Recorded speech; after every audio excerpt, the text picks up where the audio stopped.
A long time ago, I very briefly lived with my good friend Ben on a quiet street in Northville, Michigan, perhaps notable for being close to Detroit. It wasn't the nicest house, or block, or area for that matter, but the price was unbeatable for two broke young men like ourselves. Ben and I went way back to when we were like 9 years old, and at the time of this story, we worked the same job, and rooming together with him seemed like a great idea. On our first day there, we quickly figured out that the creepy-looking house across the street with the overgrown grass and bushes was abandoned, as were a lot of the houses around the area. In fact, something we somehow hadn't noticed before, there was even graffiti next to one of the front windows and on the fence. Our neighbors on one side seemed like creeps, and we didn't even want to approach them. The neighbor on the other side was an older dude, a very interesting hippie-ish kind of guy. His name was Marv. He had long gray hair with a matching long gray beard. He seemed friendly at first, I guess, but also very weird and hard to talk to. We spoke with him on our second day there after work. He told us the place had been abandoned for as long as he could remember. That night, with the sun almost set, while we were sitting on the front stoop smoking, I looked to the house across the street and felt a little tingle in my stomach out of shock. I stood up, threw my cigarette onto the floor and crushed it. Ben looked at me confused, and I pointed to the window across the street. I was pointing at a face, which I saw staring at me through the lone upstairs window of the house. "Do you see that? There's someone at that window." Ben looked at the window immediately, but I saw the person move their head away before he could see it. It's weird. I explained to Ben that I didn't even know if it was a male or female, old or young. The glass was just too foggy. All I knew was that I saw the eyes, and they were staring at us. Ben told me I was legitimately creeping him out. He believed me. We ran over to Marv's house to tell him, but strangely he didn't answer his door, even though we saw him watching TV in his tiny, messy living room through the window. The fact that the guy wouldn't answer creeped us out even more. Dude, what the fuck is going on with this place? Ben laughed, but the situation couldn't stay comical for long. Ben owned a katana. He brought it to mention and suggested we go across the street with it, break into the house from the backyard, and see what was going on. We were always adventurous, daring troublemakers as kids, so this was our natural response to the situation. When it got dark, we went across the street to the backyard, broke off the board holding the back door shut, and entered the house. We both had heavy-duty flashlights with us to light up basically any room we were in.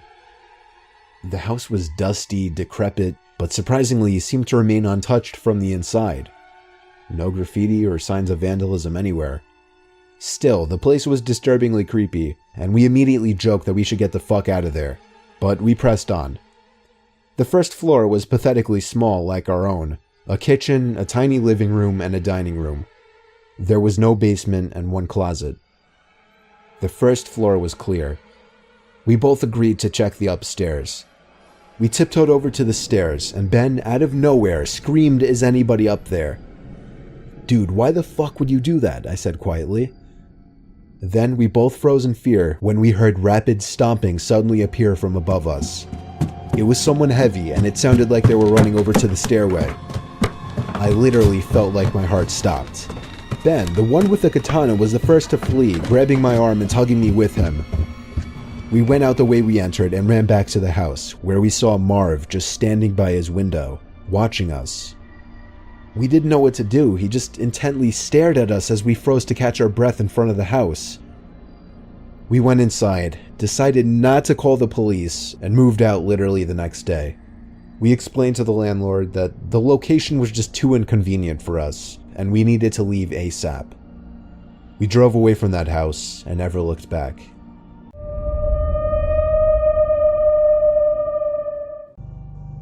Alright, so there are a couple of abandoned dorms on my college campus.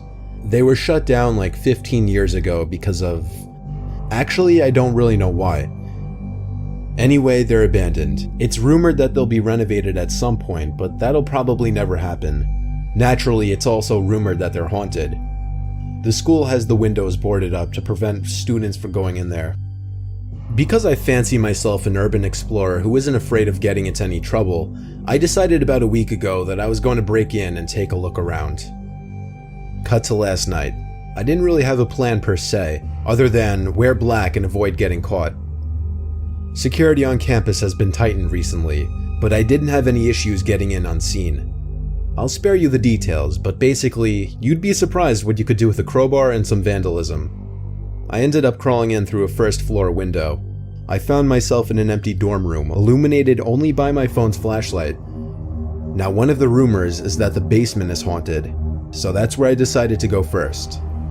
At the time, I thought I was some ballsy explorer, but I can't even express how thoroughly scared shitless I was. This building was dark, old, and smelled weird, and I thought that at any moment, something would come around the corner and tear me apart. It didn't help that my phone battery was being sucked dry by the flashlight app, so I was forced to use it very conservatively. Foresight is not my forte. Anyway, the basement. There wasn't any alleged faceless man ghost, or at least not that I saw, but this is where shit starts to get weird. Let me just set the scene. I very carefully descend the stairs. I open the door at the bottom and step into, well, a room.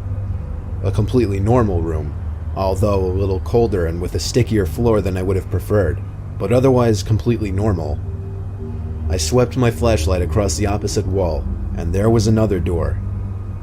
Probably just a laundry room, I thought. I'll go in there and take a look around and then get out of here before I piss myself. And then I could brag to my friends that I explored the basement of one of the abandoned dorms. But it wasn't the laundry room. I opened the door to a sea of red on the floor. There was a drain in the middle of the room, but it seemed to be clogged with various organic materials. Shiny, red organic materials. I caught a glimpse of a black pentagon-like thing on the ceiling, and then I fucking ran. Up the stairs, down the hall, and out of the window I busted earlier. I didn't stop running until I got back to my dorm. I laid in bed, wide awake, absolutely terrified. I managed to fall asleep sometime after my roommate left for class. I got up around 11 o'clock. I found a piece of paper that had been slipped under the door. Did you like what you saw? It was written in bright red ink. It's gotta be someone just fucking with me, but damn, they're good at it, because this legitimately creeped me out.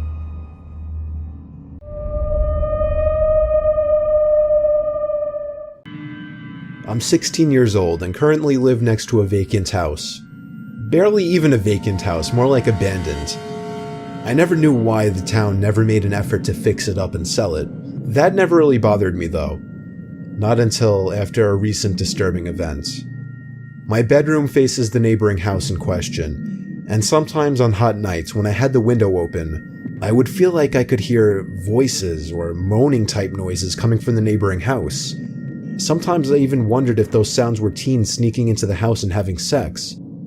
But one night, that changed.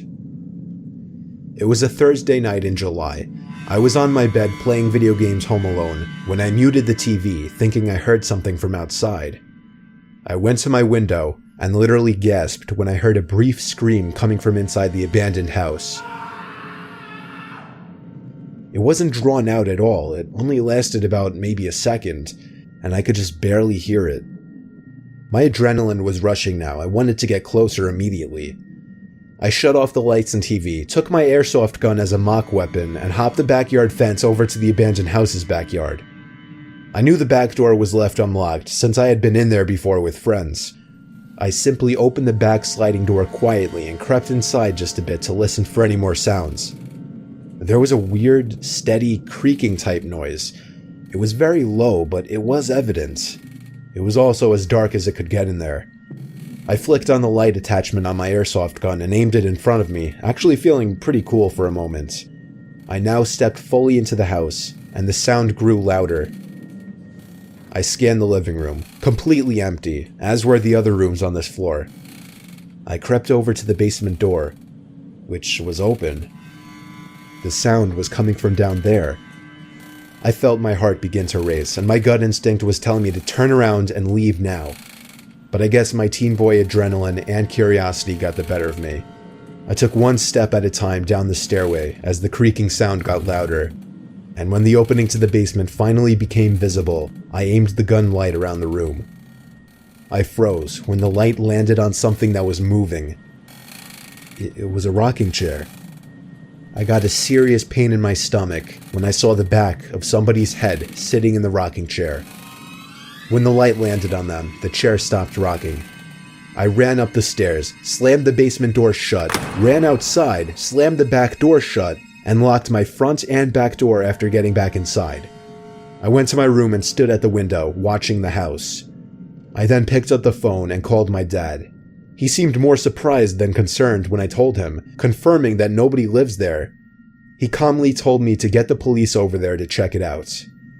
When I hung up the phone, I looked out the window again. And right across from me, on the same level, there was somebody standing at the upstairs window of the abandoned house with the window open. I shut the blinds and called the police. They told me to keep watch through my window, and when I lifted the blinds back up, he was gone. I just hoped he was still in the house by the time the cops showed up. But of course, just my luck, the house was devoid of any people or furniture. Well, except for one thing. A single wooden rocking chair in the otherwise empty basement.